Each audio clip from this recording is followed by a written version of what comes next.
Bakunzi bacu bakunze uruka rwa Info Plus kandi baramutse ndabaye n'ikaze bakirugano cacu cuno munsi w'igenekerezo rya 2025 kwezi kwa gatandatu no mwaka turimo 2025 kandi ntango ndamutse cyane abantu bose badukurikirana vy'umwihariko bari mu gihugu cyacu ciza cy'u Burundi abari mu migabane itandukanye harimo Europe, Asia ndetse n'umugabane wa Amerika bumve yuko tubaramukije cyane mwa kino kiganiro cyacu cuno munsi dufise amakuru menshi tugomba kubayagira ariko muze kumfasha tuyace ku masonga kubera ko muzi yuko uwo twari dusanzwe dufashanya mu bikorwa bene ibi yadufasha kugira ubusanguzi bwimbitse atabo turi kumwe muze kunyihanganira rero kunza kubaha amakuru kose muri no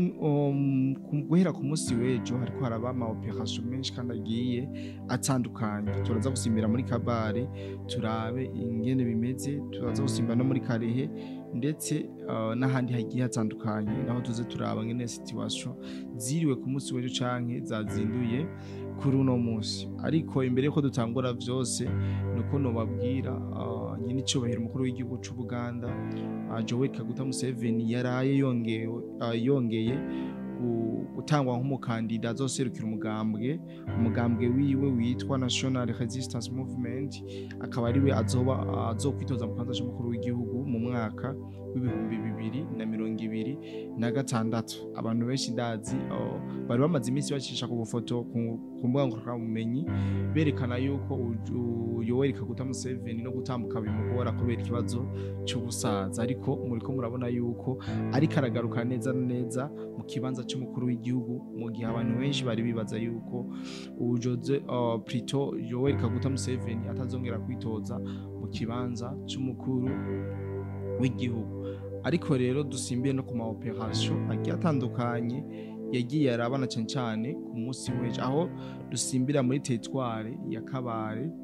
novuga yuko habaye icitwishano aho no muhari w'inyeshamba za M23 washoboye kwivugana canke kwica abenegihugu bagera kuri batanu binzirakarengane abandi nabo barakomereka ivyo vyabaye mu gihe c'imigwano yari yahabaye birangira ino M23 iburagujwe iza no kwita kumaramarira ku benegihugu baho hantu aho amakuru dufise ari uko abenegihugu bashoboye kwicwa bacumiswe imbugita mu nda aho ubona yuko mu mafoto dufise hari abenegihugu kabisa mara yarari hejuru byari ibintu bibabaje kuko baraba mama baraba papa ndetse n'abamama biboneka yuko kabisa bishwe nabi bishwe rubozo ibi navyo bitwereka neza yuko ino M23 nubwo ivuga yuko iri kirahanira agateka k'abanyagihugu canke ubwigenge bwabo biboneka yuko hari ibintu itariko iritwaramwo neza ivyo vyabaye ku munsi wejo neza na neza muri territoire ya Kabare ndetse aho FRDC yahise isora itangazo yiyamiriza kakabikabishe kakozwe n'izinyeshamba za M23 ibicishije ku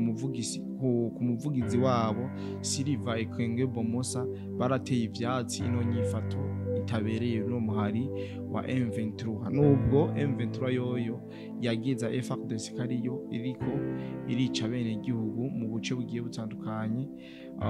wo mu buseruko bw'igihugu cha Congo ivyo gusa mu nkundiye dusimbire muri territoire ya Karehe naho ku munsi wejo ibintu bitari vyoroshe mu migwano yashoboye guhuza abawazarendo ndetse n'ingabo za M23 canke inyeshamba za M23 canke RDF iyi wazarendo yashoboye gufata amatekwa abagwanyi babiri ba M23 aba bagwanyi babiri umwe akaba yari yakomeretse cyane mu makuru dukura ngaho mu bawazarendo ariko ku mafoto bashimye kwerekana umwe niwe bashoboye kwerekana ku mafoto yashoboye gufatwa matekwa ngaho muri territoire ya Karehe ariko bavuga yuko amakuru dufise yuko uwo nawe yakomeretse bikomeye ariko aritabwaho ariko aravugwa n'aba bawazarendo urumva yuko nubwo bariko barahangana iyo uwo bafashe bafise ikibazo canke kiriya baramufasha kugira ngo abanze aronke ubuvuzi bw'ibanze bikunde azobazwe vyinshi yamaze gukira canke yatoye imitende. Urumva abo wazalendo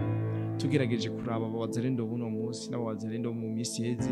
biratandukanye cyane, kuko umuwazalendo mu misi yeze yari umuwazalendo yaragifise za comportement z'abamayimayi, za zindi zo kwicana, zo kwiba n'ibindi bigiye bitandukanye. Ariko uno munsi turiko turabona abawazalendo buno munsi bariko baritwara nk'abasirikare. Ni nyuma y'igihe gito novuga yuko bamaranye n'ingabo z'igihugu c'u Burundi, aho amakuru dufise ari uko zakomeje kubatraininga na cyane cyane zibatoza indero,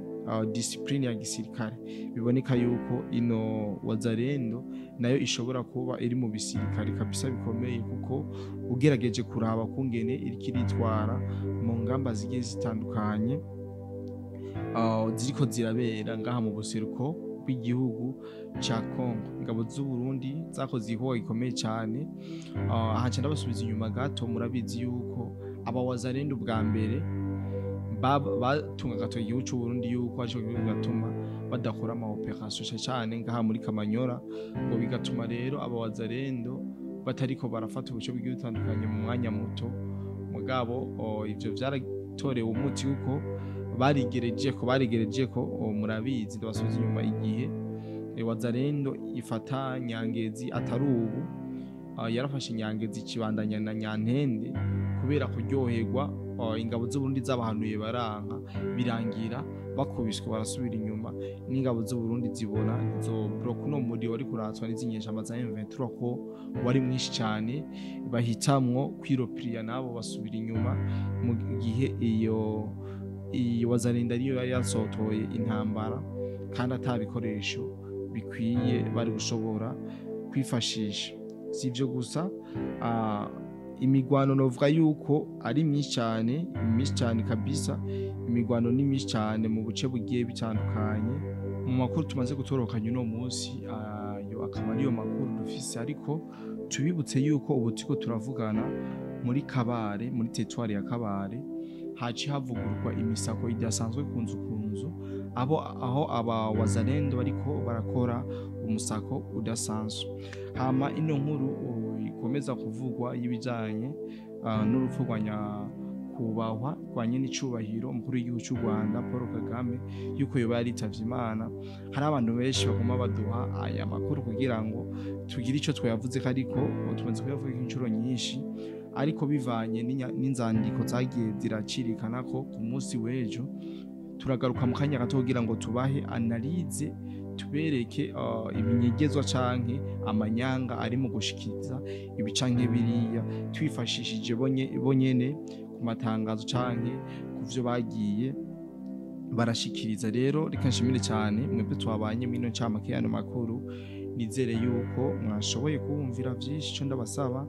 no kugira subscribe no kusangiza ibikorwa vyacu abandi bishobore kugera kure hashoboka. Ndazi yuko abakunzi ba B-Info Plus ataco twaburanye, nongera nshimira cyane abakunzi ba B-Info Plus bariko barakora ibikomeye kugira ngo B-Info Plus igere ku ndoto zayo, B-Info Plus igere ku rugero rushimishije. Rero ndabashimiye cyane, nizere yuko twongera guhurira no mu bindi biganiro.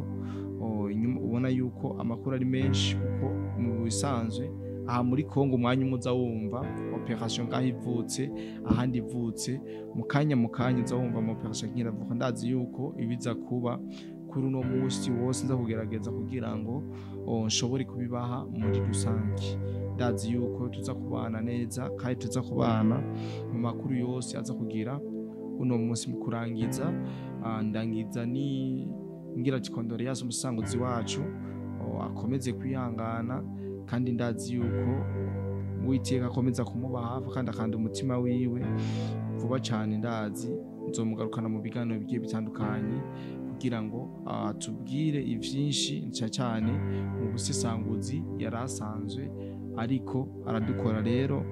ahari hose ndazi yuko ariko aradukurikirana umusesanguzi, yumve yuko tumuhojeje ndetse n'umuryango wose. Imana ikomeze kuba hafi muri ibi bihe by'umubabaro, ibihe bigoye. Ndangiza namwe ndabashimira cyane, ndetse yuko twongera guhurira no mu bindi biganiro. bye bye.